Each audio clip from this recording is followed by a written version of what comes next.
Imagina só, você faz um post, uma crítica numa rede social. Horas depois, está sendo presa em flagrante dentro do seu próprio escritório. Parece roteiro de filme, né? Mas foi exatamente o que aconteceu em Goiás. Esse é o caso que colocou a advocacia e a polícia em rota de colisão e que acendeu um debate nacional. Afinal, onde termina a liberdade de expressão e onde começa o crime? Vamos entender essa história juntos. Isso é censura. Censura! A cena é super tensa e as palavras são fortes. Esse foi o protesto da advogada Arica Cunha, gravado em vídeo, no momento em que ela recebia voz de prisão. O que poderia ter sido só um incidente local lá em Cocalzinho de Goiás viralizou e se transformou num debate que envolveu o Brasil inteiro. Então, para a gente entender como é que se chegou nesse ponto, vamos aos fatos. No dia 15 de abril, o delegado Christian Zilman Mata dos Santos vai até o escritório da Arica e dá voz de prisão em flagrante. Mas o que exatamente levou a uma medida tão extrema? Para responder isso, a gente precisa seguir a linha dos acontecimentos. Primeiro, vamos focar bem no momento da prisão em si. O que justificou, uma ação tão drástica dentro de um escritório de advocacia, que é um local de trabalho? E aqui está o X da questão. O motivo oficial da prisão foi difamação, tudo por causa de uma postagem online.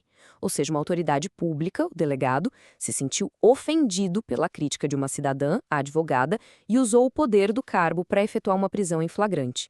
A advogada até foi liberada no mesmo dia, mas não sem antes pagar uma fiança de R$ 10.000. Pois é, um valor bem alto, o que já mostra de cara que a acusação de difamação contra uma autoridade foi levada bem a sério desde o primeiro momento.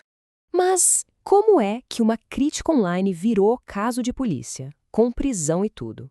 Para a gente entender essa prisão, a gente precisa voltar um pouquinho no tempo e ver a cadeia de eventos que levou esse confronto.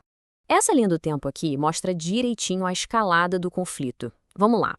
Tudo começa em março. Quando a própria advogada vai à delegacia, ela foi registrar um BO por uma ofensa que ela mesma sofreu na internet. No dia 26 de março, o delegado Zilman arquiva o caso. A justificativa? Falta de efetivo. Insatisfeita, a advogada vai para a rede social e critica publicamente essa decisão. E é exatamente essa crítica que, semanas depois, no dia 15 de abril, resulta na sua própria prisão. Irônico, né? Um verdadeiro efeito dominó.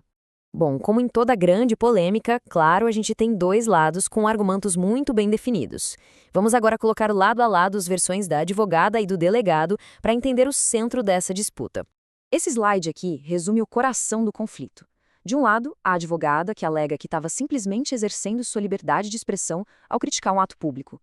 Para ela, foi uma denúncia de ineficiência do serviço.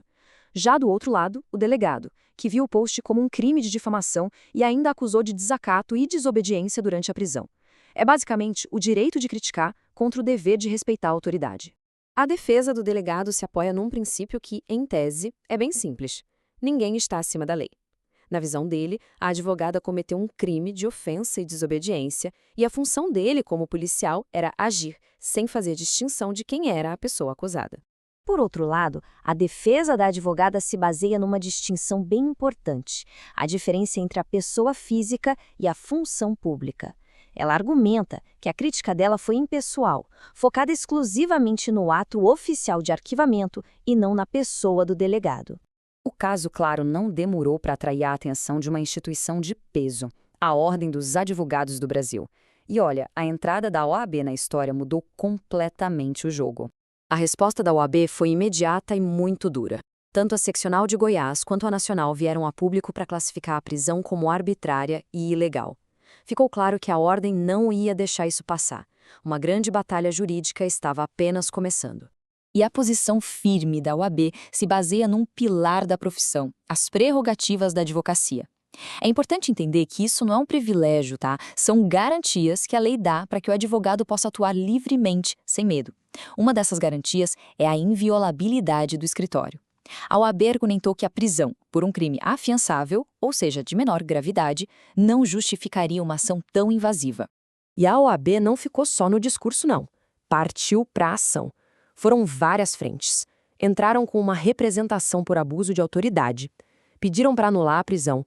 Acionaram a corregedoria da polícia, pediram o afastamento do delegado e, crucialmente, conseguiram uma liminar em habeas corpus.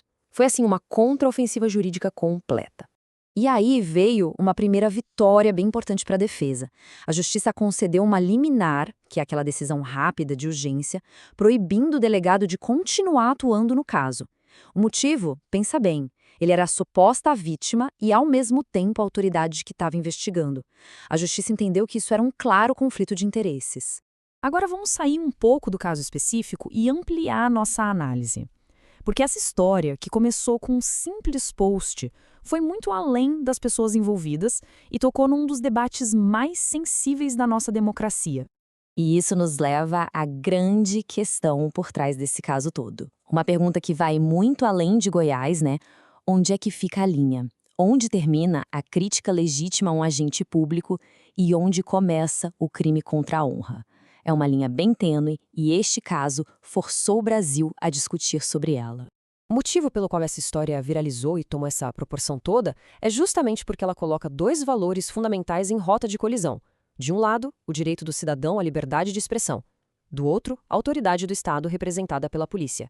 O confronto entre a advogada e o delegado acabou virando um símbolo dessa tensão. E assim, a gente chega na reflexão final. Será que tudo isso foi só um episódio isolado, um desentendimento pessoal que escalou de forma desproporcional? Ou será que estamos, na verdade, diante de um caso que serve como um verdadeiro teste para as nossas garantias e para os limites da autoridade dentro do Estado de Direito? É uma pergunta que continua no ar. E aí, o que se pensa sobre esse caso todo?